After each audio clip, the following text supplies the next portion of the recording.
ആ ചെറുപ്പക്കാരൻ വൈകിട്ട് അതിജീവിതക്കെതിരെ അല്ലെങ്കിൽ അതിജീവിത എന്ന് പറഞ്ഞുകൂടാ, പരാതിക്കാരിക്കെതിരെ രൂക്ഷമായ വിമർശനം ഉന്നയിച്ചുകൊണ്ടും രാഹുൽ ഈശ്വറിനോട് ഖേദം പ്രകടിപ്പിച്ചുകൊണ്ടും, ഓർക്കുക, പരാതിക്കാരിയുടെ ഭർത്താവ് രാഹുൽ ഈശ്വറിനോട് ഖേദം പ്രകടിപ്പിച്ചു. കൃത്യമായ വരി ഞാൻ വായിക്കാം.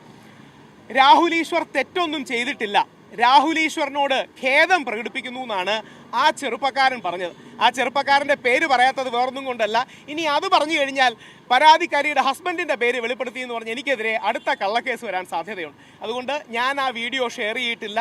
ആ പരാതിക്കാരിയുടെ ഭർത്താവിൻ്റെ പേരോ ഐഡൻറ്റിറ്റിയോ വെളിപ്പെടുത്തിയിട്ടില്ല.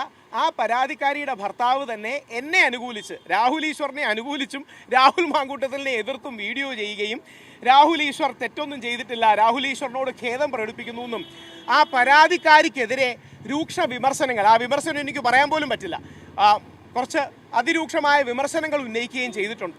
ഈ വസ്തുത ബഹുമാനപ്പെട്ട പോലീസുകാരെ ചൂണ്ടിക്കാണിച്ചുകൊണ്ടാണ് ഞാൻ ഇവിടെ വന്നിട്ടുള്ളത്. അതോടൊപ്പം പ്രസ് മീറ്റിൽ പറയുന്ന കാര്യങ്ങൾ നിങ്ങൾക്കെല്ലാം ഇതിൻ്റെ കംപ്ലയിൻറ്റും മറ്റും കോപ്പിയുണ്ട്. ദൈവത്തെ ഓർത്ത് ഒരു കാര്യം നിങ്ങൾ ശ്രദ്ധിക്കണം, ഇത് രാഹുൽ മാങ്കൂട്ടത്തിന് ജാമ്യം നിഷേധിച്ച വിധിയാണ്.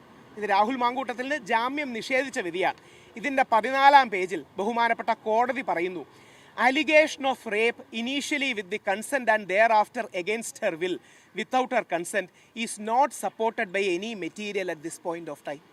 അതായത് അതിജീവിത പറഞ്ഞ റേപ്പെന്ന പീഡനമെന്ന പരാതി നിലനിൽക്കില്ല എന്ന് ബഹുമാനപ്പെട്ട കോടതി പറയുകയാണ്. പിന്നെ എങ്ങനെയാണ് ഇവർ അതിജീവിതയാകുന്നത്?